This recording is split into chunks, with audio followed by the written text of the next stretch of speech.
Assalamualaikum warahmatullahi wabarakatuh.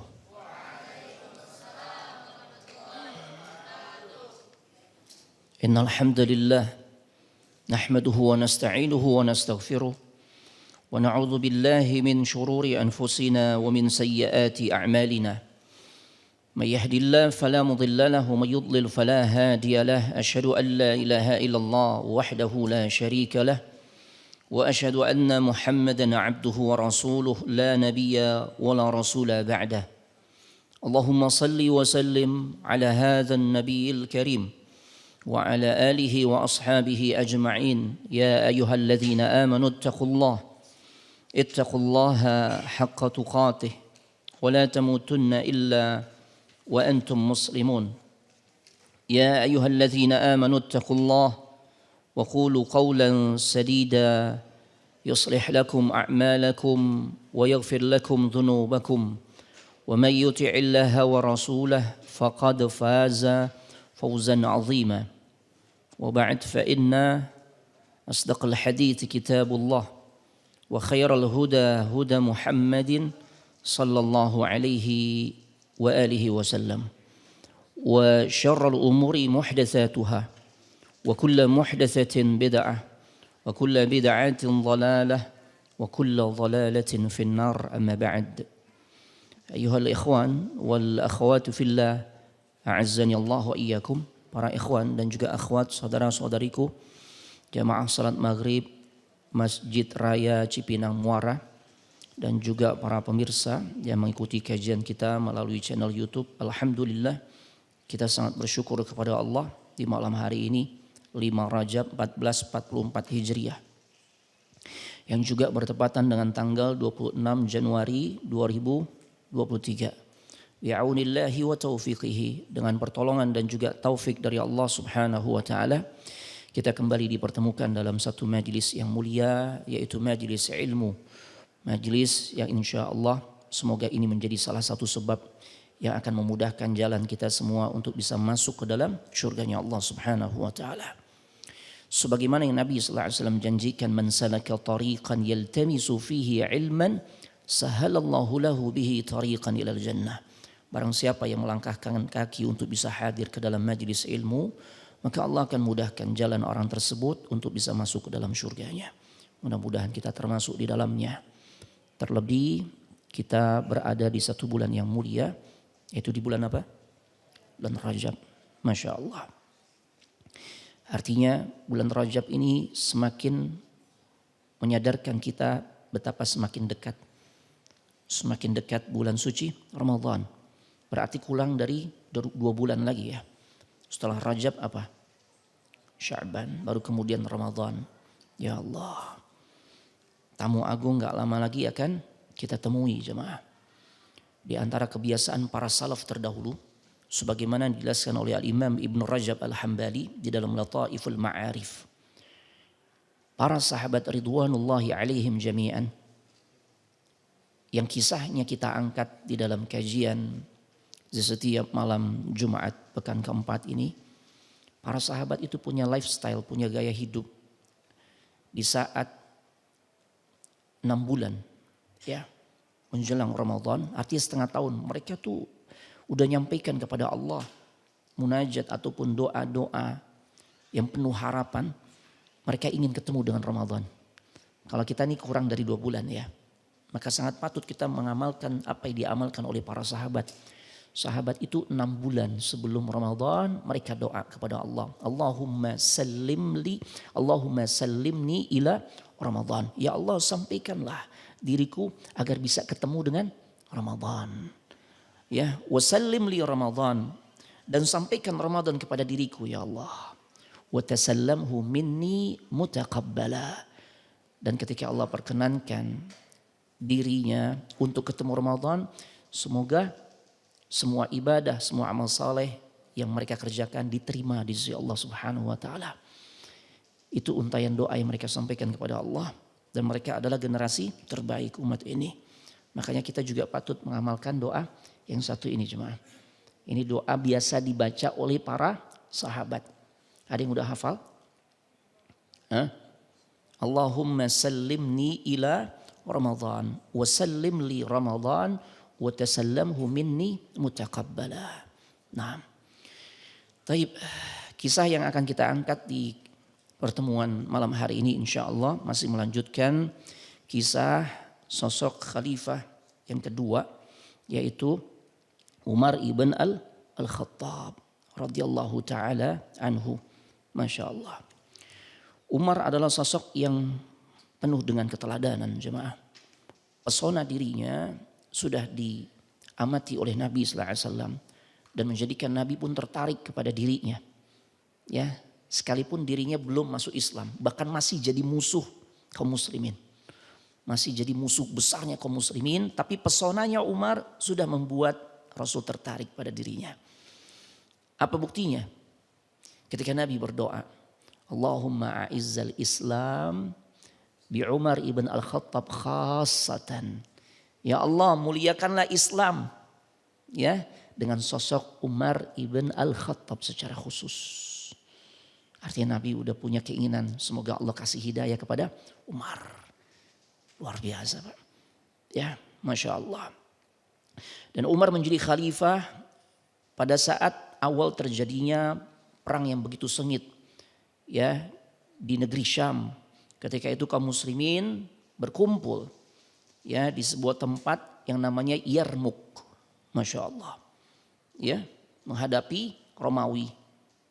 Yang jumlahnya sangat besar. Jumlah personilnya jauh lebih besar dibandingkan jumlah pasukan yang dimiliki oleh kaum muslimin. Masya Allah.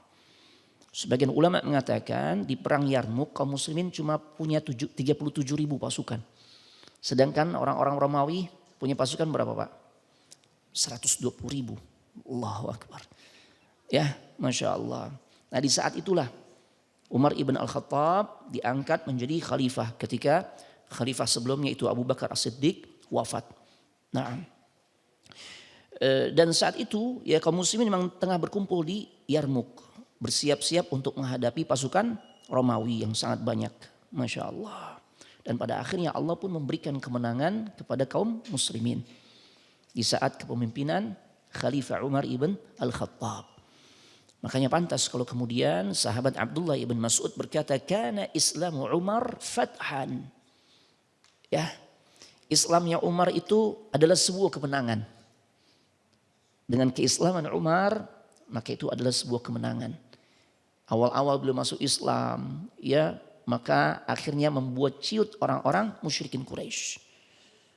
Karena orang yang selama ini disegani di kalangan mereka justru masuk ke kubu kaum muslimin. Ya, belum lagi ketika Rasul hijrah, luar biasa peran Umar. Terlebih ketika Rasul SAW wafat, membantu Khalifah Abu Bakar As-Siddiq. Kemudian saat menggantikan Abu Bakar, Masya Allah peran Umar luar biasa. Makanya para ulama katakan, ya di antaranya yang disampaikan oleh Abdullah bin Mas'ud, karena Islamu Umar fathan. Keislaman Umar itu adalah kemenangan buat kaum muslimin. Wa kanat hijratuhu nasran.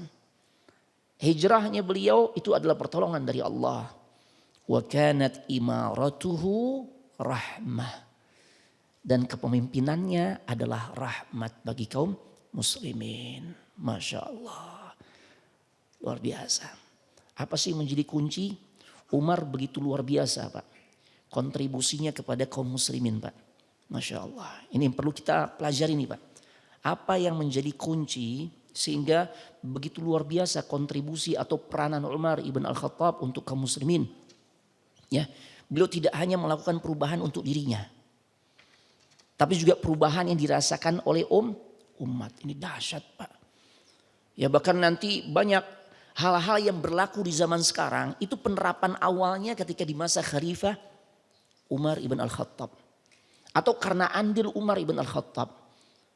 Ya, di antaranya ketika ditetapkan bagi para abdi negara atau orang-orang yang mengurusi hajat hidup masyarakat secara umum, mereka itu diberikan gaji, Pak.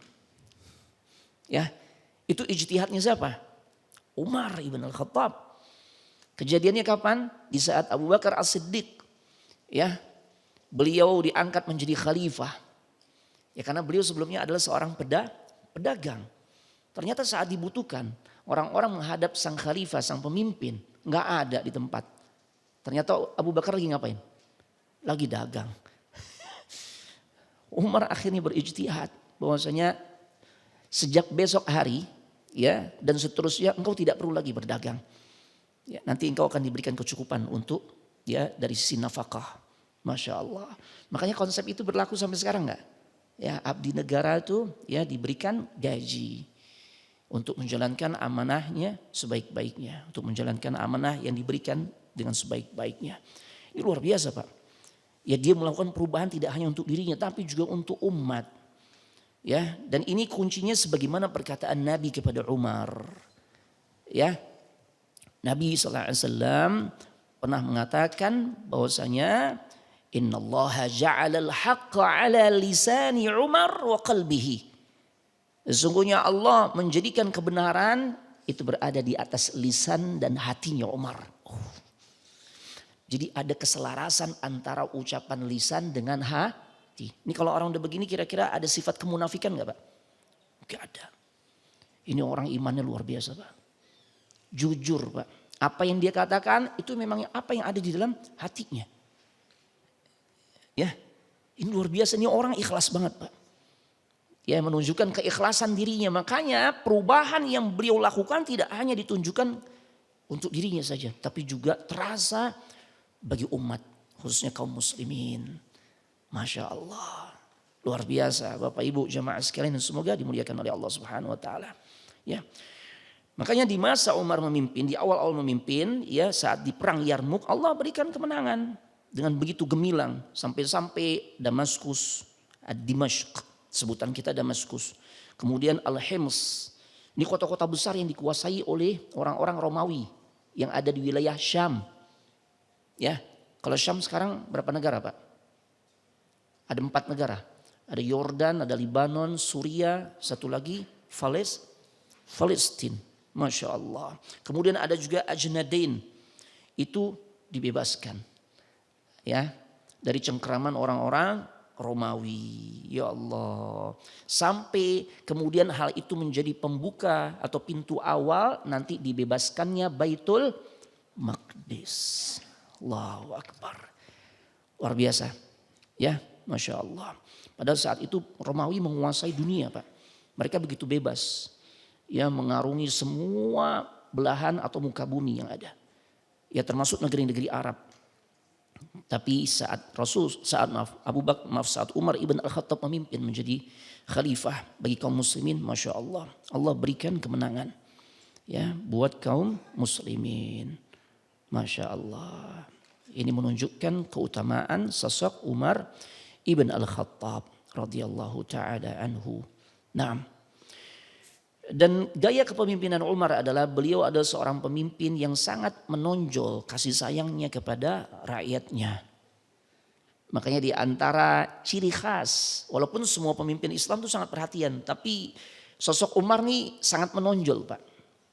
Ya, perhatiannya terhadap kaum muslimin, makanya beliau punya kebiasaan tuh melakukan apa istilahnya ya, kalau bahasa dulu lagi musim-musim kampanye, belusukan ya.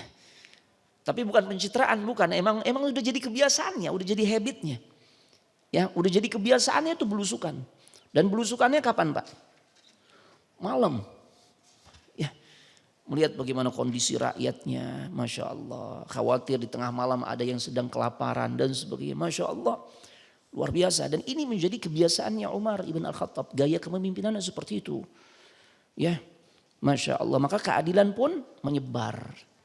Sampai-sampai ada sebuah perkataan Pak. Ini saking Allah berikan kesuksesan, kemenangan, kegemilangan di masa kepemimpinan Umar ibn Al-Khattab. Di saat ada utusan dari kerajaan Persia, ya, biasa dari zaman dulu tuh mengirim utusan atau diplomat, ya, untuk berdiplomasi antar dua negara, nah, atau beberapa negara. Di zaman dulu udah terjadi Pak. Utusan Kisra, yaitu penguasa Persia, nah, mereka datang ke kota suci Madinah, ingin ketemu siapa? Umar ibn Khattab. Ini utusan dari Persia ini cari-cari. Dia tanya kepada orang-orang di Madinah. di mana istana pemimpin kalian? Ya. Dia tanya di mana istana pemimpin kalian. Wajar dia tanya dengan pertanyaan yang seperti itu. Kenapa? Ya karena dia punya raja, tinggalnya di istana. Utusan ini ya dia punya pemimpin seorang raja, ya tinggalnya di istana. Maka dia tanya tuh, kalau pemimpin kalian istananya di mana? Ternyata Umar di mana istananya? Fil masjid, di masjid Pak. Ya. Kalau engkau mau bertemu dengan khalifah kami, pemimpin kami, temuin aja di masjid. Ya Allah. Ya. Ternyata saat itu Amirul Mukminin Umar ibn Al-Khattab lagi gak ada di masjid Pak. Dan ternyata ada beberapa orang yang mengetahui keberadaannya. Ternyata Umar sedang tidur dengan begitu nyenyaknya di bawah pohon Pak. Ini presiden tidur di bawah pohon. Masya Allah.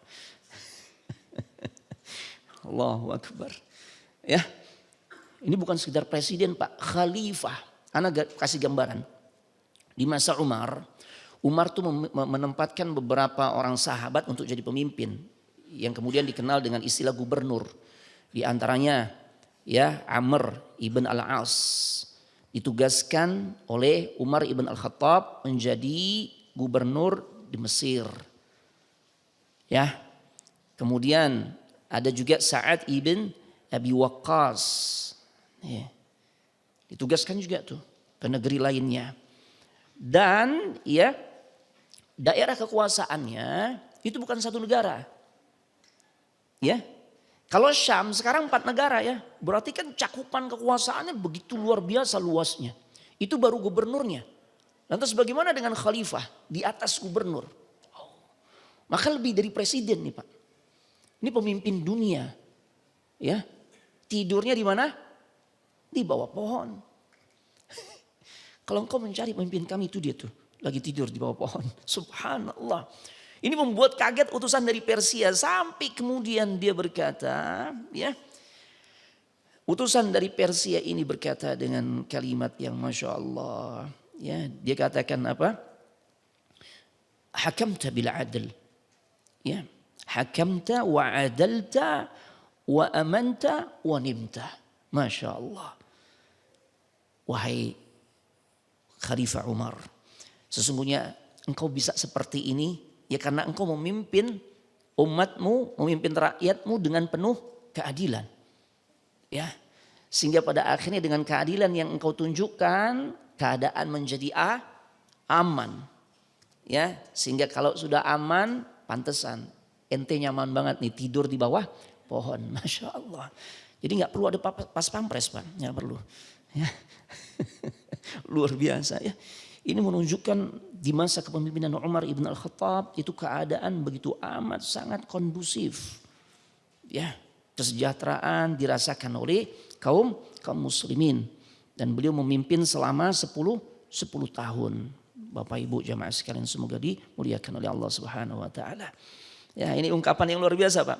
Hakamta wa adalta wa amanta wa nimta. Karena engkau bersikap ya di saat memimpin sangat bijaksana, penuh keadilan, maka engkau merasakan dan semua rakyat merasakan rasa aman, maka engkau tidur di bawah pohon pun betapa nyamannya. Masya Allah. Ya, ini sosok Umar ibn Al-Khattab radhiyallahu taala anhu. Masya Allah. Baik, kami sampaikan beberapa kisah dari beberapa riwayat di antara dari Hudzaifah ibn Yaman tentang sosok yang begitu mulia nih. Bahkan dia adalah pintu gerbang yang menjadikan kaum muslimin itu tidak menghadapi satu fitnah besar. Tapi ketika pintu gerbang ini telah hancur, ya didobrak, ya, maka fitnah yang bergelombang pun terjadi. Ada satu riwayat dari Hudzaifah ibn Yaman, beliau menceritakan, ya, ketika kami sedang duduk-duduk bersama Khalifah Umar, dia berkata, siapa di antara kalian yang hafal ya tentang sabda Nabi sallallahu alaihi wasallam ya yang berkaitan dengan fitnah? Ya. Maka Hudzaifah berkata, fitnah yang kau maksudkan yang seperti apa? Apakah yang dilakukan seorang pada keluarganya, pada hartanya, pada anaknya, ya, yang semua itu sebenarnya bisa dihapuskan dengan ibadah salat, sedekah, ya, atau amar ma'ruf nahi munkar. Ya. Maka apa kata Umar? Aku enggak bertanya tentang fitnah yang seperti itu. Bukan fitnah yang standar seperti itu. Fitnah itu apa Pak makna fitnah? Dalam konteks bahasa Arab fitnah itu apa artinya? Bukan dalam konteks bahasa Indonesia ya. Kalau konteks bahasa Indonesia fitnah itu apa? Tuduhan. Ente jangan fitnah ana dong, ana enggak kerjain itu. Nah, itu maksudnya tuduhan. Tapi kalau fitnah dalam bahasa Arab ya, fitnah dalam konteks syariat itu artinya ujian. Ya, atau cobaan. Kata Umar, aku enggak bertanya tentang fitnah atau ujian yang seperti itu. Tapi aku tanya tentang satu fitnah yang nanti ketika datang bergelombang. Ya Allah, bagaikan gelombang yang ada di lautan. Ya mungkin kalau bahasa kita sekarang nih, kalau gelombang yang begitu dahsyat apa? Tsunami yang bisa menimbulkan kerusakan yang luar biasa. Aku bertanya tentang hal tersebut. Ya siapa di antara kalian yang pernah dengar tuh Rasul ngejelasin tentang hal itu? Ya. Maka Hudzaifah berkata, ya Amirul Mukminin, wahai Amirul Mukminin, ya fitnah yang engkau maksudkan sesungguhnya itu tidak akan menimpa dirimu. Ya, Masya Allah. Kenapa demikian? Hudzaifah katakan, karena antara engkau dan fitnah tersebut ada pintu yang tertutup. Masya Allah. Ya. Hudzaifah ini kan memang sosok sahabat yang banyak mengetahui perkara-perkara yang rahasia. Ya. Nah, dia tuh yang Nabi amanatkan untuk menjaga rahasia Nabi. Terkait dengan sosok-sosok yang masuk kategori orang-orang munafik. Hudzaifah. Makanya ketika Umar tuh mau nyolatin jenazah, sebelum beliau nyolatin jenazah, beliau tanya dulu nih. Ya, atau tidak bertanya, biasanya beliau ngelihat kalau Hudzaifah nyolatkan orang itu, maka Umar pun nyolatkan. Tapi kalau Hudzaifah enggak nyolatkan jenazah tersebut, maka Umar tidak mau menyolatkan dirinya. Ya kenapa? Karena Umar tahu Hudzaifah itu mengetahui tentang rahasia yang Nabi sampaikan kepada dirinya tentang sosok orang-orang munafik. Bahkan pernah juga Umar saking enggak tahannya dia tanya kepada Hudzaifah, apakah aku termasuk di antara deretan orang-orang yang Nabi sebutkan termasuk golongan munafikin? Apa kata Hudzaifah? Ya karena Umar sering nanya ini, ngedesak terus. Kata Hudzaifah, engkau tidak termasuk di dalamnya. Ya, tapi setelah itu kata Hudzaifah, setelah itu aku enggak pernah lagi mau menjawab ketika ada orang bertanya tentang hal yang sama kayak Umar. Masya Allah. Nah baik, kita lanjutkan. Apa yang terjadi?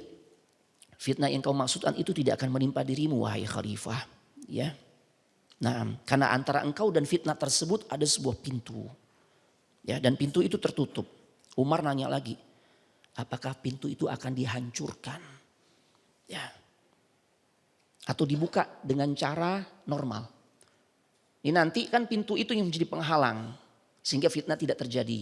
Fitnah itu baru terjadi ketika pintu tersebut ya dibuka. Apakah dengan cara didobrak, dipaksa, dihancurkan atau dengan cara normal. Umar tanya kepada Hudzaifah. Hudzaifah menjawab, dia akan dihancurkan wahai khalifah. Masya Allah. Ya, Umar tanya lagi, apakah pintu yang sudah dihancurkan, yang sudah didobrak itu nggak bisa diperbaiki lagi? Nggak bisa ditutup lagi? Hudzaifah mengatakan, naam, udah nggak bisa lagi. Kalau itu udah didobrak, udah hancur, ya maka nggak bisa ditutup lagi.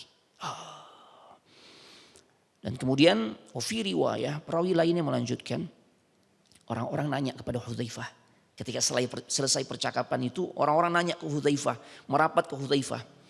Mereka katakan, apakah Umar tahu maksud pintu tersebut wahai Hudzaifah? Tadi kan kau bilang nih pintunya ini bakal didobrak. Cuma kan ngambang tuh, nggak berlanjut. Ya, Umar cuma ingin cari tahu aja nih pintu nanti ya saat dibuka dengan cara normal atau didobrak. Kata Hudzaifah didobrak, dihancurkan dan gak bisa ditutup lagi. Selesai, Umar gak nanya lagi. Kemudian orang-orang nanya nih, Umar tahu gak sih? Khalifah Umar tahu gak sih maksud pintu tersebut? Maka Hudzaifah mengatakan, na'am, tentu. Ya, Umar tuh tahu sebagaimana ya mengetahuinya dia adanya malam hari sebelum pagi tiba. Masya Allah. Naam. Ya. Taib. Dan kemudian terjawablah yang dimaksud dengan pintu tersebut adalah siapa? Sosok Umar. Ketika Umar terbunuh, maka disitulah terjadi fitnah yang bergelombang. Ya. Terjadi pertikaian antara kaum muslimin. Terjadi pemberontakan ketika di masa kekhalifahan Utsman ibn Affan. Bahkan beliau syahid saat dikepung oleh ratusan orang-orang khawarij yang kemudian mengeksekusi dirinya saat membaca Al-Quran. Itu fitnah gak? Fitnah yang dahsyat jemaah. Ya.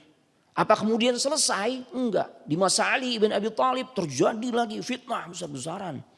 Terjadi perang Jamal, perang Siffin tuh yang memakan korban jiwa nggak sedikit di antara kaum muslimin, perang saudara antara sesama kaum muslimin, bahkan melibatkan ibunda Aisyah. Itu fitnah yang luar biasa. Ya. Terbunuhlah sahabat Thalhah dan sebagainya. Ya Allah. Itu fitnahnya bergelombang. Belum lagi nanti huru-hara yang dimunculkan oleh orang-orang Khawarij. Yang mereka bermarkas di wilayah Harura. Harura itu antara bainal Iran wal Iraq. Antara Iran dan Irak. Dari dulu emang sumber kekacauan jemaah. Dari dulu sampai nanti di fase akhir zaman. Munculnya Dajjal dari mana? Dari sana juga. Ya, dari sana juga tuh. Ya Allah. Ya.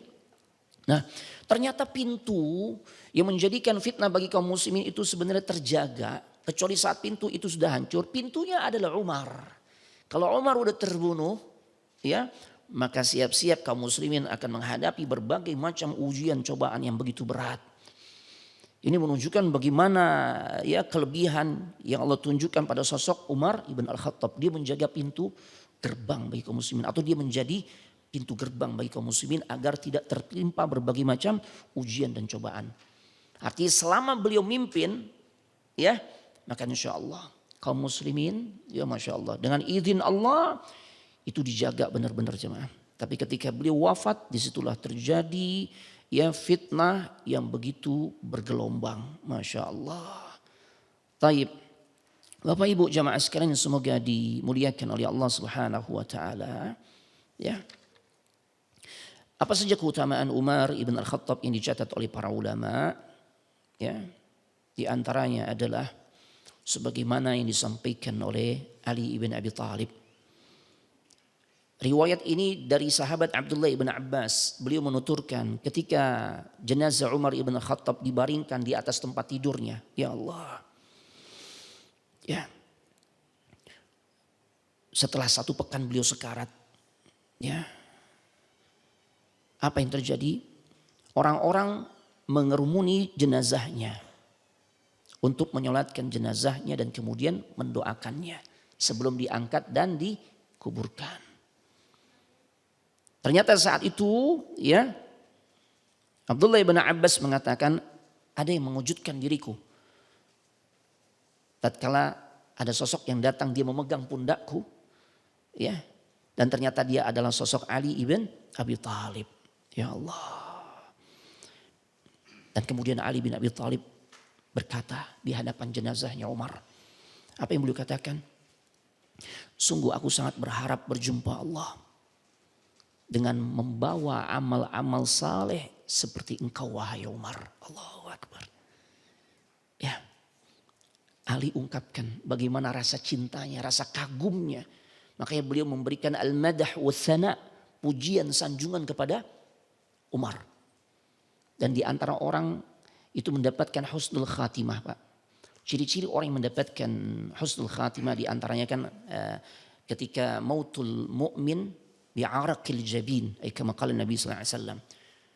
Kematian seorang yang beriman, dia dapat ciri husnul khatimah di antaranya ditandai dengan banyaknya keringat di mana?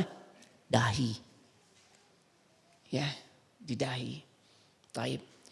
Kemudian ciri yang lainnya ketika orang-orang beriman memberikan kesaksian tentang baiknya jenazah tersebut. Kita semua mengakui bagaimana keimanan sosok Ali bin Abi Thalib. Beliau katakan, ya Allah, ya sungguh aku sangat berharap tatkala berjumpa dengan Allah itu bisa bawa amal-amal sebagaimana yang kau lakukan wahai Umar. Masya Allah. Ya, bahkan Ali mengatakan, wallahi demi Allah, aku yakin Allah akan menjadikan dirimu wahai Umar akan tetap bersama kedua sahabatmu. Siapa yang dimaksud?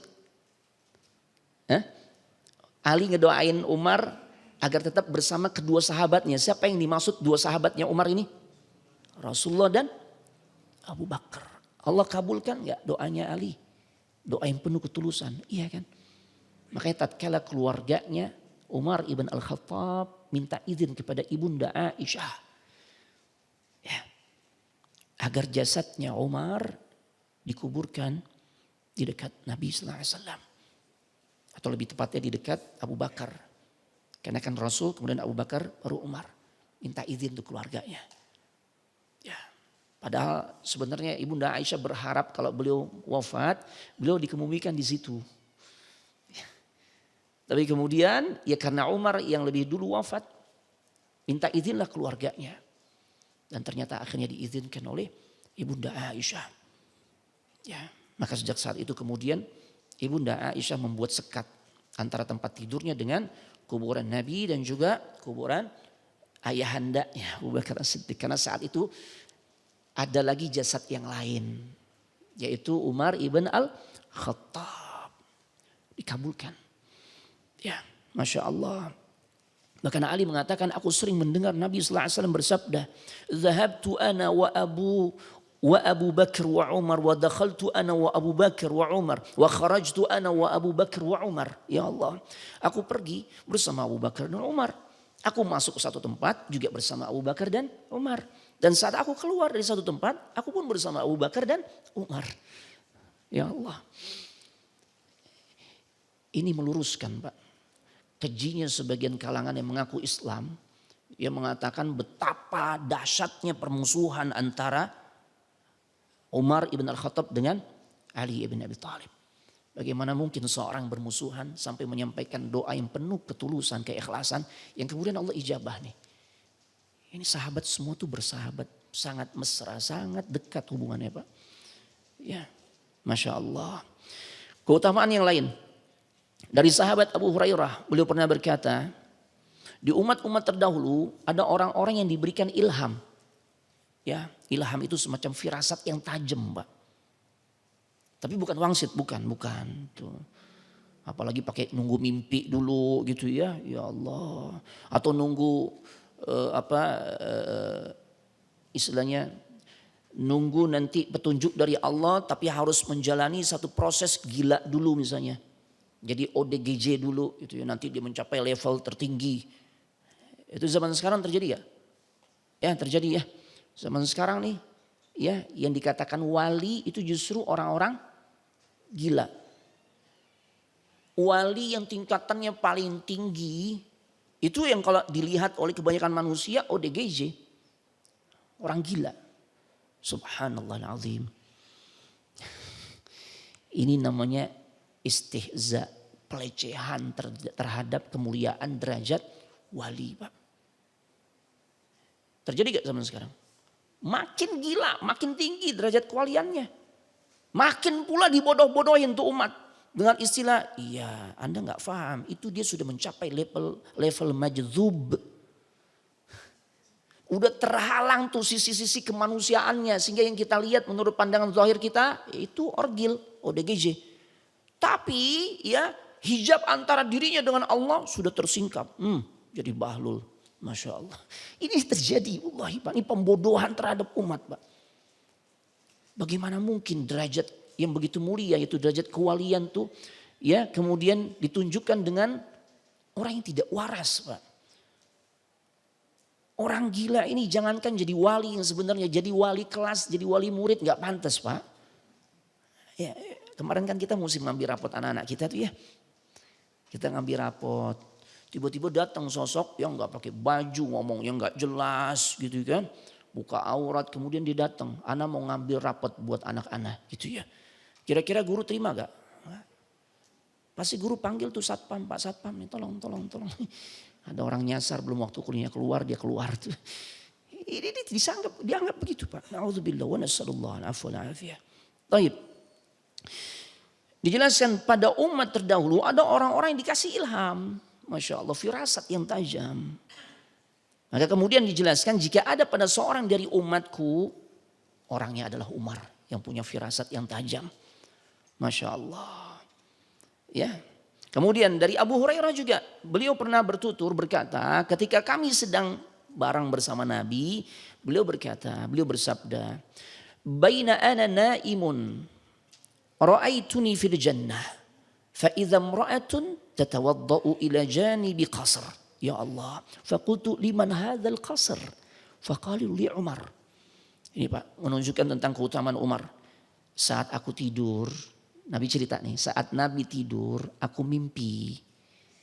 Ya.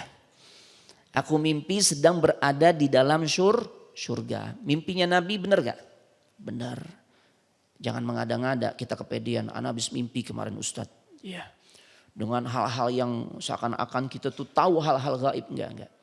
Kalau mimpinya kita tuh kebanyakan adalah diantaranya itu karena hadithun nafs. Bisikan hati. Dengan sebab apa? Kita banyak pikiran. Ya, sampai ngendap di otak, kemudian mengendap pula di hati, kebawa mimpi. Yang kedua, takhwifus syaitan. Mimpi kebanyakan kita ini, cara setan tuh ngegoda kita tuh lewat mimpi, nakut-nakutin kita. Ya. Nah, adapun mimpinya para nabi benar Pak. Masya Allah, Nabi cerita aku sedang bermimpi, aku sedang tidur, ya, dan aku melihat dalam tidurku, aku berada di surga. Dan saat itu aku melihat ada seorang wanita yang sedang wudhu. Ya Allah, di samping istana. Dan aku bertanya kepada malaikat, milik siapa istana ini? Maka malaikat berkata, ini punyanya Umar. Maka Nabi katakan, segera aku pergi dari tempat tersebut. Aku ingat dengan kecemburuan yang begitu besar pada diri Umar ibn al-Khattab. Ini punya dia, bidadarinya juga punya dia. Gitu ya. Umar dengar cerita ini, maka dia mengatakan, bagaimana mungkin ya Rasul aku cemburu kepada dirimu. Fabaka, sambil nangis tuh. Ya Allah, ya ini menunjukkan sosok Umar ibn al-Khattab yang penuh dengan kemuliaan. Barakallahu fikum. Kita lanjut setelah sholat isya ya. Assalamualaikum warahmatullahi wabarakatuh. Assalamualaikum warahmatullahi wabarakatuh. Bismillah, alhamdulillah, salatu wassalamu ala rasulillah. Wa ala alihi wa ashabihi wa man tabi'ahu wa mawala la hawla wa la quwwata illa billah. Amma ba'd, Bapak Ibu, jamaah sekalian semoga dimuliakan oleh Allah Subhanahu wa taala. Nah, di antara bukti bahwasanya firasatnya Umar itu begitu tajam ditandai ketika Allah menurunkan beberapa ayat. Ini ada kaitannya dengan ide-ide yang disampaikan oleh Umar ibn al-Khattab radhiyallahu taala anhu. Di antaranya di sini dijelaskan. Umar bin Khattab pernah mengatakan, ada di antara 3 sikapku yang saat itu bertepatan dengan ya ketetapan Allah. Yang pertama, beliau katakan, saat aku berkata, ya Rasulullah, bagaimana jika kita ini menjadikan makam Ibrahim? Tahu makam Ibrahim Pak ya? Apa makam Ibrahim Pak? Hah? Kuburannya Nabi Ibrahim? Bukan. Orang Indonesia kalau udah disebut makam biasanya otaknya wah, kuburan gitu ya. Keramat gitu ya. Enggak. Makam tempat berdirinya Nabi Ibrahim saat membangun atau mendirikan Ka'bah bersama putranya Nabi Ismail. Dulu posisinya dekat Ka'bah Pak. Agak nempel dekat Ka'bah. Jadi Nabi Ibrahim berdiri. Ini kalau bayangan secara kasarnya nih Nabi Ismail menyiapkan batu-batu untuk disusun. Tuh. Ya bahasa kita sekarang nih Nabi Ismail putranya nih yang jadi keneknya gitulah. Nah, Nabi Ibrahim berdiri di tempat tersebut. Makam, tempat berdiri. Anda sedang tidak ingat tapi kemudian di masa khalifah siapa itu digeser. Ya makanya seperti sekarang lah keadaannya posisinya. Ya agar tidak menghalangi orang-orang untuk melakukan tawaf. Ya. Nah, Apa kata Umar?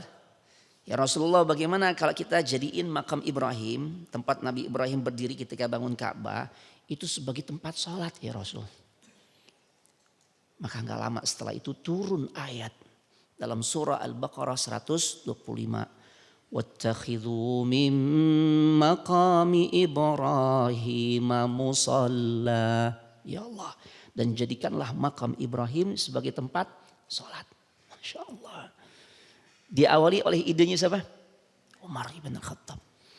Kemudian Allah turunkan ayat untuk menguatkan apa yang disampaikan oleh Umar ibn Khattab benar. Subhanallah. Ya makanya kita bahkan jadikan itu sebagai sebuah rangkaian saat selesai ngelaksanain tawaf. 7 putaran selesai ya. Kemudian kita katakan di putaran terakhir saat mau mendekati Hajar Aswad atau sudah mendekati Hajar Aswad dan menuju makam Ibrahim ya, wattakhidhu min maqami Ibrahim musalla. Kemudian kita salat 2 rakaat. Salat sunnah ba'da at-tawaf, setelah tawaf. Jadi berkah itu yang kayak begitu Pak. Yang ngikutin sunnah Nabi. Yang diawali oleh idenya Umar. Itu berkah. Bukan ngelapin tuh yang tempat makam Ibrahim yang sekarang dibikin oleh pemerintah kerajaan Saudi yang bentuknya kayak sangkar burung. Ngamatin kan? Kalau kita tawaf orang berebutan tuh ya ngelapin tuh. Pakai ihramnya, kalau yang perempuan jilbabnya diusap-usap. Kurang kerjaan. Udah ada petugas yang ngebersihin, ngapain juga. Itu kan ada keyakinan tuh Pak. Berkah nih, berkah. Enggak, wallahi enggak berkah. Enggak ada ngalap berkah kayak begitu. Ngalap berkah itu kalau komitmen dengan sunnah Nabi. Sunnahnya selesai tawaf, bukan ngelapin, bukan. Sholat 2 rakaat. Ya, makanya perlunya manasik tuh begitu. Ya, karena kalau nggak pakai manasik terbawa suasana. Bangladesh begitu. Ya, kita lihat yang orang hitam Afrika begitu. Orang-orang bule ada juga yang begitu. Orang Arabnya ada juga yang juga melakukan hal kayak begitu. Kita nggak punya bekal tuh manasik umroh yang benar. Apa yang terjadi? Ikut ngelap. Tuh. Padahal Nabi katakan khudhu anni manasikakum. Ambillah dariku tentang tata cara haji dan umrah yang kalian akan kerjakan. Tuh ikutin cara Nabi. Ini Pak tuh berawal dari idenya Umar ibn Al-Khattab. Kita jadiin aja ya Rasul. Ya, titik di mana di situ ada makam Ibrahim, tempat berdirinya Nabi Ibrahim saat bangun Ka'bah sebagai tempat salat. Ini juga perlu difahami, jangan sholatnya di dekat tempat itu. Maksudnya arahnya, sisi itu tuh kita jadikan sebagai tempat sholat. Ini kadang nyeleneh lagi sholatnya di depan, pas banget makam Ibrahim. Yang ada inti keinjak-injak orang lagi tawaf. Itu ya, Masya Allah. Ya makanya pentingnya ilmu. Kadang kalau udah dikasih manasik aja Pak. Ya udah gitu manasiknya double lagi. Di Jakarta dikasih manasik, di Madinah nanti sebelum berangkat kita kasih pemantapan. Tetep aja tuh. Ikut-ikutan. Ya habis gimana Ustadz.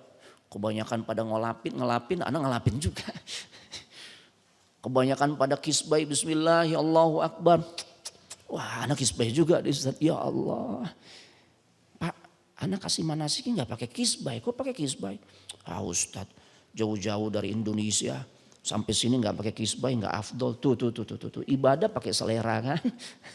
Ibadah tuh pakai petunjuk, pakai dalil. Ya Masya Allah barakallahu fikum. Nah, kemudian peristiwa apa lagi? Ayat tentang hijab. Ayat tentang hijab di surah Al-Ahzab ayat 59. Itu berawal dari idenya Umar. Ya. Ketika beliau berkata kepada Rasulullah SAW, ya Rasulullah, gimana jika engkau perintahkan semua istrimu tuh untuk berhijab? Saat itu belum ada perintah hijab Pak. Jadi istrinya Nabi tuh rambutnya masih terbuka, belum pakai jilbab, belum ada syariat jilbab, pakai jilbab. Ya makanya Umar katakan, bagaimana kalau engkau perintahkan semua istrimu tuh pakai jilbab ya Rasul, berhijab. Kenapa demikian? Ya Umar kan kritis Pak. Dia perhatikan tuh yang ketemu dengan istri-istrinya Nabi itu bukan hanya orang yang baik. Tapi orang-orang yang hatinya ada penyakit pun suka ketemu istrimu. Itu nanti jadi fitnah. Ya, baik laki-laki, perempuan, itu datang juga nemui istrimu. Gimana kalau berhijab ya Rasul? Masya Allah, makanya turun ayat di dalam surah Al-Ahzab. Ayat 59. Ya ayuhan nabi, wahai nabi, Masya Allah. Qul li azwajik, katakanlah kepada istri-istrimu. Wa banatika, dan kepada anak-anak putrimu. Wa nisa'il mu'minin, dan juga kepada para wanita, orang-orang beriman, wanita mukminin. Yudnina alaihinna min jalabibihin. Ya Allah. Ya, agar mereka semua menutupkan jilbabnya ke seluruh tubuh mereka. Makanya jilbab yang benar, yang sesuai dengan syariat itu bukan yang dijiret-jiret, yang bukan diikat-ikat, bukan. Dijulurkan tuh sampai menutupi dadanya, seminim-minimnya kayak gitu. Kenapa demikian? Dzalika adna, ya, an yu'rafna fala yu'zain. Masya Allah. Ya, karena yang demikian itu akan lebih mudah untuk dikenali. Ada cirinya, oh, orang Islam tuh wanita muslimah kayak begitu pakaiannya. Ya, wa kana Allahu ghafurar rahima. Ya, dan Allah adalah Maha Pengampun lagi Maha Penyayang. Tuh berawal dari idenya Umar. Allah turunkan ayat. Ya. Al-Ahzab ayat 59, ayat tentang hijab. Kemudian yang ketiga, sebenarnya banyak sekali ayat-ayat yang ketika Allah turunkan ini berkaitan dengan idenya Umar. Allahu Akbar. Yang ketiga itu ketika istri-istri Nabi berkumpul karena cemburu terhadap Nabi. Karena di antara istri-istri Nabi itu berkubu-kubu, Pak, berkelompok-kelompok. Ya, ada kelompoknya Ibunda Aisyah, biasanya CS-nya siapa? Ibunda Aisyah CS-nya siapa? Hafsah. Nanti ada Zainab binti Jahash, ya, Zainab binti Khuzaimah dan sebagainya. Ada kubunya lagi tuh Pak. Ada Saudah dan sebagainya. Masing-masing punya kubu. Ya, nah Aisyah udah sepakat sama siapa? Sama Hafsah. Nanti siapa saja yang lebih dulu ditemui Nabi. Aisyah tahu nih, Nabi baru ketemu sama Zainab bintu Jahash. Dan dihidangkan minuman kesukaannya Nabi yaitu madu. Air madu. Ya, atau madu. Nah, nanti kalau datang, ya, kemudian sampaikan kepada Nabi, ya Rasul, engkau habis mengkonsumsi maghafir ya. Ini sesuatu yang baunya gak enak. Akhirnya apa? Nabi merasa, Nabi itu kan orang yang sangat perhatian dengan perasaan istrinya. Sesuatu yang gak disukai istrinya, maka Nabi pun gak suka, berusaha untuk tidak suka. Karena beliau tahu kalau istrinya gak suka, ya kalau beliau tetap lakukan, ini membuat hati sang istri jadi gak nyaman gitu loh. Makanya di antara kebiasaan Nabi sebelum menemui para istrinya, ya, itu ngapain Bapak Ibu? Siwak. Ya kalau bahasa kita nih gosok gigi dulu. Jadi saat ketemu istri seger baunya. Itu tuh yang dilakukan Nabi. Jadi yang dituntut tampil prima, ya, saat kita menjalani rumah tangga bersama pasangan hidup bukan cuma istri di hadapan suami, kan biasa gitu ya. Ya Allah mah daster lagi, daster butut lagi kan gitu biasa gitu. Ya suami-suami juga nuntut gitu. Sebenarnya nggak demikian. Istri pun punya hak untuk mendapatkan penampilan yang prima dari suaminya. Makanya Nabi itu sebelum masuk rumah siwak. Jadi kalau berdekatan dengan istrinya, oh baunya enak, pakai parfum, Masya Allah. Ya, nah akhirnya membuat kesepakatan. Artinya ini istri Nabi, Ibunda Aisyah, Hafsah ingin menunjukkan kecemburuannya. Masya Allah. Dan akhirnya sampai juga ada satu peristiwa yang dimana mereka tuh menuntut lebih terhadap pemberian Nabi. Ya, maka pada akhirnya Nabi pun mendiamkan mereka. Sebagian riwayat mengatakan hampir 1 bulan lamanya. Masya Allah. Nah, akhirnya Umar berkata, jika Nabi menceraikan kalian, Umar katakan juga kepada si Hafsah, katakan juga kepada Aisyah, ya, kalau Rasul menceraikan kalian, boleh jadi Allah itu akan kasih ganti dengan istri-istri yang lebih baik dibandingkan kalian. Tuh. Artinya apa? Jangan sakitin Nabi dong. Kalian nih pendamping hidup Nabi nih, jangan bikin Nabi ya tersakiti hatinya tuh dengan tuntutan-tuntutan kalian, kecemburuan kalian yang berlebihan, itu maksudnya. Akhirnya apa? Turun ayat Pak yang mirip dengan perkataan Umar. Asa rabbuhu in talaqakunna an yubdilahu azwajan khairan min kunna. Allahu Akbar. At-Tahrim ayat 5. Jika Nabi menceraikan kalian, boleh jadi Rabb kalian akan beri ganti kepada Nabi ini dengan istri-istri yang lebih baik dari kalian. Masya Allah, sama persis Pak. Subhanallah. Ya, ini menunjukkan ya kemuliaan sosok Umar ibn al-Khattab radhiyallahu taala anhu. Kemudian berkaitan dengan kedalaman ilmunya dan juga fikihnya Umar ibn al-Khattab dari sahabat Az-Zuhri, dari Az-Zuhri rahimahullahu taala, dia berkata, Hamzah pernah mengabarkan kepadaku an abihi, dari bapaknya, ya, an Rasulillah sallallahu alaihi wasallam, dari Rasul sallallahu alaihi wasallam, bahwasanya beliau bersabda, baina ana naimun, ya, aku bermimpi. Bagaimana mimpinya Nabi? Syaribtu yakni al-laban. Dalam mimpiku aku minum susu. Hatta anzura ila rayi, ya, atau ila riyi yajri fi dhufuri atau fi adfari. Saat aku bermimpi, ya, aku minum susu. Dalam mimpiku tersebut aku minum susu dan aku melihat hilangnya dahaga, hilangnya rasa haus yang kemudian keluar tuh dari kuku-kukunya Nabi sallallahu alaihi wasallam. Ya. Dan kemudian aku berikan sebagian susu itu kepada Umar ibn al-Khattab. Maka para sahabat bertanya, ya, fama awwaltahu ya Rasulullah. Apa sih ini takwil atau tafsir mimpi yang kau ceritakan ini ya Rasul? Engkau berikan susu itu kepada Umar. Apa kata Rasul? Beliau katakan al-ilm.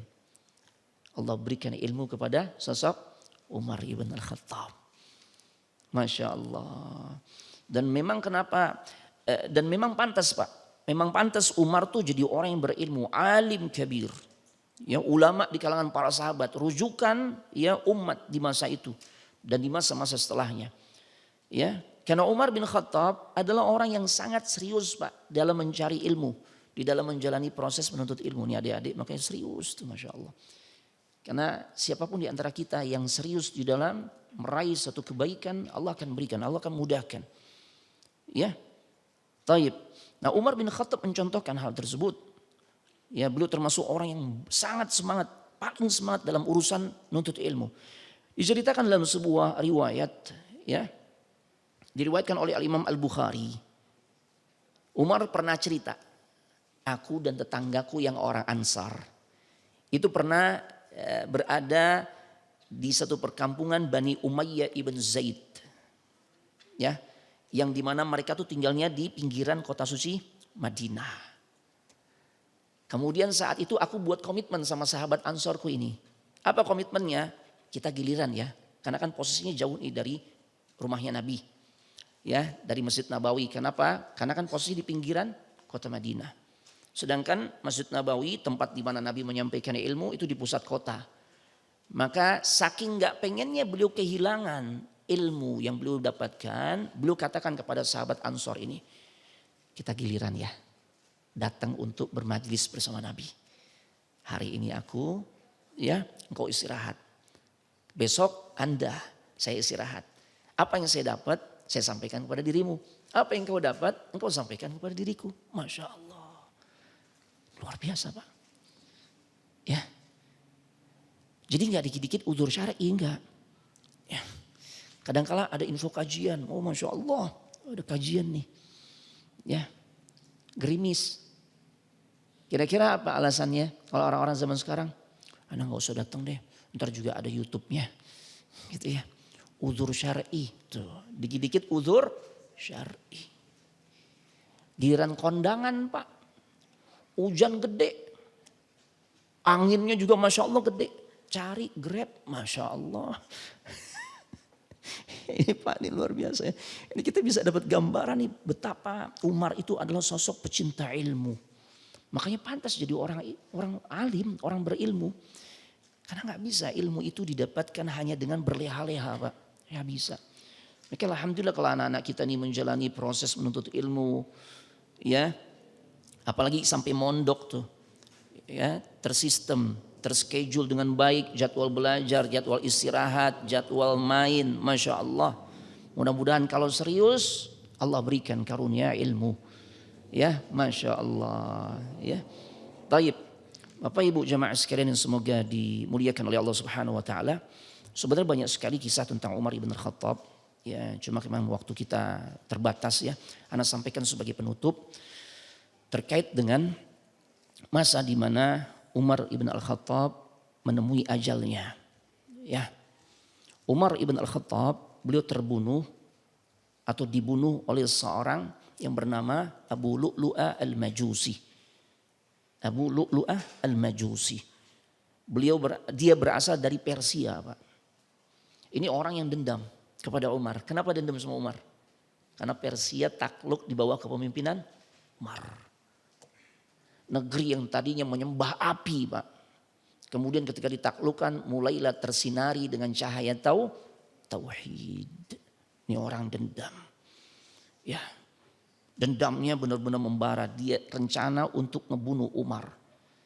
Dia udah siapin tuh pisau bermata dua yang disebut khanjar. Pisau ujungnya dua. Nyabang, Allahu Akbar. Dikasih racun yang paling mematikan. Allahu Akbar. Dan kejadiannya di waktu subuh. Ya, ketika Umar ibn Khattab memimpin salat subuh berjamaah bersama para sahabat.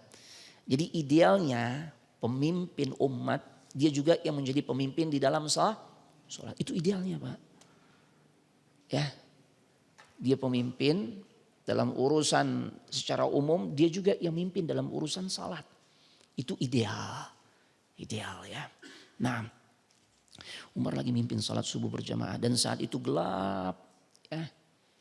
Ya tentu berbeda dengan kondisi sekarang. Kadangkala cahaya itu muncul karena bantuan ya adanya bulan atau bintang dan sebagainya. Saat itu gelap. Maka Abu Lu'lu'ah Al-Majusi yang sudah berniat untuk membunuh Umar, dia ambil posisi. Ya ketika Umar ya bertakbir memimpin salat, dia tikamkan pisau bermata duanya itu ke tubuhnya Umar sebanyak 2 kali marratain. Sampai kemudian perutnya Umar robek Pak. Ya Allah. Dijelaskan bahwasanya selama 1 pekan Umar mengalami keadaan sekarat. Beliau makan, beliau minum, keluar lagi dari perutnya. Allahu Akbar. Ya Allah. Dan apa yang terjadi? Bapak Ibu jamaah sekalian semoga dimuliakan oleh Allah Subhanahu Wa Taala. Umar saat itu bertanya kepada orang-orang. Apa yang dia tanyakan? Dia katakan, siapa orang yang berusaha membunuh diriku? Alhamdulillah. Yahdikumullah wa yuslihu balakum. Siapa orang yang berusaha untuk membunuh diriku? Maka orang-orang menjawab, tatkala Umar melanjutkan pertanyaannya, apakah dia orang yang meletakkan keningnya untuk sujud kepada Allah? Apa kata orang-orang di masa itu yang menjadi saksi peristiwa tersebut? Kata orang-orang, tidak wahai Umar. Dia adalah seorang penyembah api. Fatabassama Umar. Tersenyumlah Umar ibn Khattab. Isyarat beliau yakin. Ini jawaban atas doanya. Nih Pak. Doa itu pasti Allah kabulkan. Terserah kita mau minta urusan dunia Allah kabulkan. Mau minta urusan akhirat terlebih itu. Tapi kalau para sahabat ketika mereka berdoa, mereka cenderung selalu minta untuk urusan akhirat. Sebagaimana yang dicontohkan juga oleh Umar ibn Al-Khattab. Saat beliau berdoa, saat di kota suci Madinah, saat beliau berdoa, saat itu ada sahabat yang lain. Di antaranya Abdurrahman ibn Auf. Kita tahu bagaimana Umar kan memang punya pembawaan suaranya keras gitu ya. Makanya ketika Rasulullah SAW pernah lewat di rumahnya Umar di tengah malam. Ya, Rasul dengar suaranya Umar tuh yang lagi sholat tahajud, kenceng gitu ya. Rasul lewat rumahnya Abu Bakar, Rasul nggak dengar suaranya. Abu Bakar sedang salat, walaupun kelihatan ciri-ciri ada orang yang sedang salat di dalamnya. Maka ketika beliau bertemu di pagi hari, beliau berkata kepada Abu Bakar As-Siddiq, ya Abu Bakar, irfa' sautak, tinggiin suaramu dikit. Jadi kalau salat semalam tuh suaranya paling nggak didengar oleh kita Pak. Jadi kita lebih syahdu untuk meresapi ayat-ayat yang kita baca. Kepada Umar Rasul katakan, ikhfid sautak, rendahin suaramu, kekencangan semalam gitu ya. Nah, saat beliau berdoa kepada Allah, Allahumma rzuqni syahadatan fi sabilik. Ya Allah. Ya Allah, kasih rezeki kepada diriku ya Allah. Karuniakan kepada aku mati syahid di jalanmu. Waja'al mauti fi baladi rasulik. Ditegaskan lagi oleh Umar. Beliau pengen mati syahidnya di mana? Beliau sampaikan kepada Allah. Jadikan mati syahidku ya Allah di kota nabimu, di kota rasulmu. Di mana? Kota Madinah. Abdurrahman bin Auf dengar. Kata Abdurrahman bin Auf, wahai sahabatku Umar, engkau doa minta mati syahid, mantep. Tapi kenapa mintanya di Madinah? Madinah aman. Kan mintanya mati syahid. Yang pas di Mesir, Kufah, Basrah dan sebagainya. Di Syam yang lagi berkecamuk perang tuh. Minta mati syahid di sana, jangan di Madinah. Umar enggak merubah doanya. Beliau tetap yakin dan ingin agar Allah kabulkan mati syahidnya di Madinah. Itulah jawaban dari doa yang beliau sampaikan. Ketika beliau tahu yang ngebunuh Umar, yang mencoba untuk membunuh dirinya adalah orang kafir. Karena kalau orang muslim beliau merasa berat. Boleh jadi nanti ini orang akan nuntut tentang kepemimpinan dirinya di hadapan Allah. Tapi kalau orang kafir jelas musuh Allah. Allah jawab jemaah. Ya, Allah jawab keinginan Umar ibn al-Khattab ya untuk mati syahid di kota suci Madinah. Makanya minta jemaah, minta. Allah pasti kabulkan doa kita dengan salah satu di antara 3 cara. Ya. Nah. Yang pertama Allah kabulkan sebagaimana apa yang kita inginkan.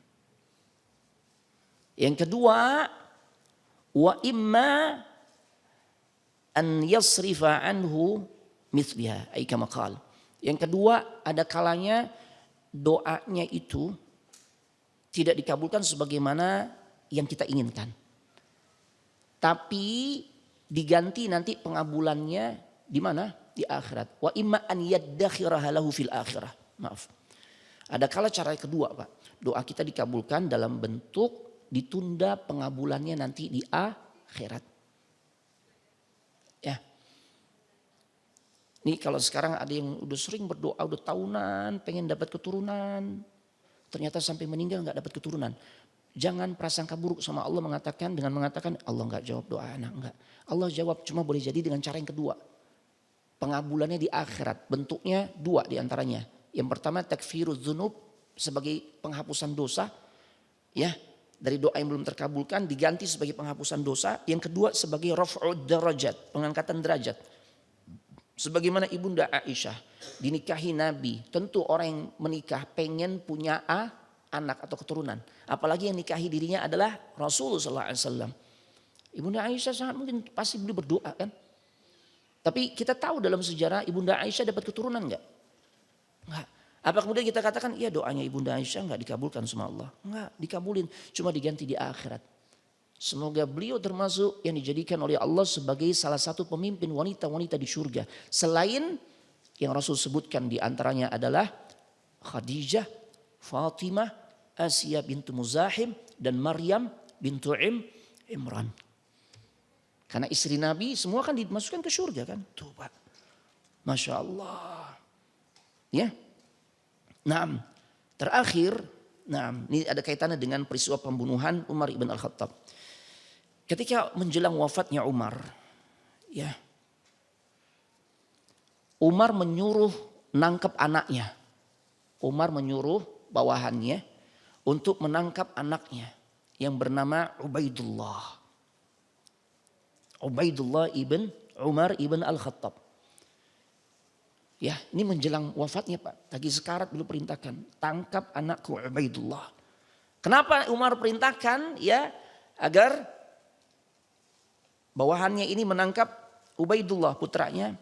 Karena Ubaidullah ternyata ngebunuh orang yang dianggap gengnya Abu Lu'lu'ah al-Majusi. Padahal indikasinya kuat nih, Ubaidullah punya dasar kenapa dia bunuh tuh gengnya Abu Lu'lu'ah. Abu Lu'lu'ah kan tadi yang menikam Nabi, menikam Umar bin Khattab. Jadi pernah Ubaidullah berjalan di malam hari ketemu dengan Abu Lu'lu'ah dengan geng-geng yang dibunuh oleh dirinya tuh. Yang saat itu mereka lagi kasak kusuk dan saat itu mereka kaget ketika ketemu berpapasan dengan putranya Umar. Ya, dan saking kagetnya pisau bermata dua yang digunakan untuk mengeksekusi Umar jatuh, Pak. Disitulah Ubaidullah Ibn Umar connect, oh berarti tuh pertemuan kemarin tuh lagi ngerencanain mau bunuh bapak aneh ini. Makanya dia bunuh tuh gengnya ya Abu Lu'lu'ah al-Majusi. Kata Umar, tangkap putraku. Ya. Naam. Kenapa? Karena dianggap perbuatan Ubaidullah ini keliru. Dia mengeksekusi seseorang ya, di antaranya bernama Jafnah, seorang Nasara, ditambah satu orang lagi itu ada. Ya. Tanpa jalan pengadilan. Tuh, Umar enggak mau hal itu diterapkan sekalipun oleh anaknya, tangkap dia. Allahu Akbar. Luar biasa ya. Umar ibn Al-Khattab radhiyallahu taala anhu. Ini bisa Anda sampaikan, mudah-mudahan manfaat. Jika ada pertanyaan silakan sebelum Anda tutup. Indakum soal? Ada pertanyaan? Kalau tidak ada, maka kita cukupkan sampai di sini. Ana mohon maaf sekiranya banyak khilaf dan tentu kita mohon ampun kepada Allah. Insyaallah pada pertemuan yang akan datang kita lanjut ya kisah sahabat berikutnya yaitu Utsman ibn Affan. Kita tutup dengan doa kafaratul majlis. Subhanakallahumma wa bihamdik asyhadu an la ilaha illa ant astaghfiruka wa atubu ilaik. Wassalamualaikum warahmatullahi wabarakatuh.